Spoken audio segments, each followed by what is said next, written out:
राज्य शासनाच्या शिष्यवृत्ती योजनांवर शिवराज महाविद्यालयात मार्गदर्शन. शिष्यवृत्ती योजनांसाठी लागणाऱ्या कागदपत्रांबाबत विद्यार्थ्यांना देण्यात आली माहिती. महाविद्यालय आणि राज्य शासनाचा इतर मागास बहुजन कल्याण विभाग यांच्या संयुक्त विद्यमानं करण्यात आलं आयोजन.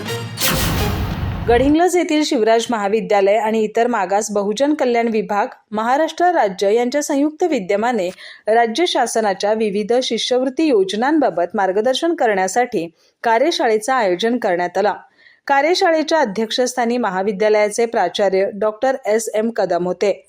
शिवराज विद्यासंकुलाच्या संचालिका प्राध्यापक सौ बीनादेवी कुराडे यांच्या हस्ते कार्यशाळेचं उद्घाटन करण्यात आलं.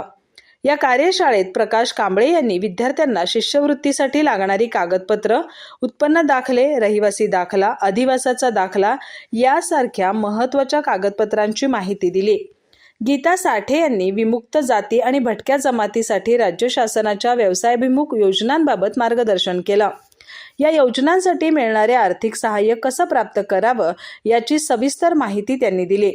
कुंडलिक लोकरे यांनी महाराष्ट्र शासनाच्या वतीनं देण्यात येणाऱ्या विविध शिष्यवृत्ती योजनांबाबत विद्यार्थ्यांना माहिती दिली. या कार्यशाळेत Shrikrishna Dabhole, Netaji Angaj, Hiramani Kamble, nodal officer doctor Ashok Mormare, registrar doctor Santosh Rapurkar, Netaji Kamble यांच्यासह बहुसंख्य विद्यार्थी आणि विद्यार्थिनी उपस्थित होत्या. कार्यक्रमाचे आभार डॉक्टर D.P. खेडकर यांनी मानले.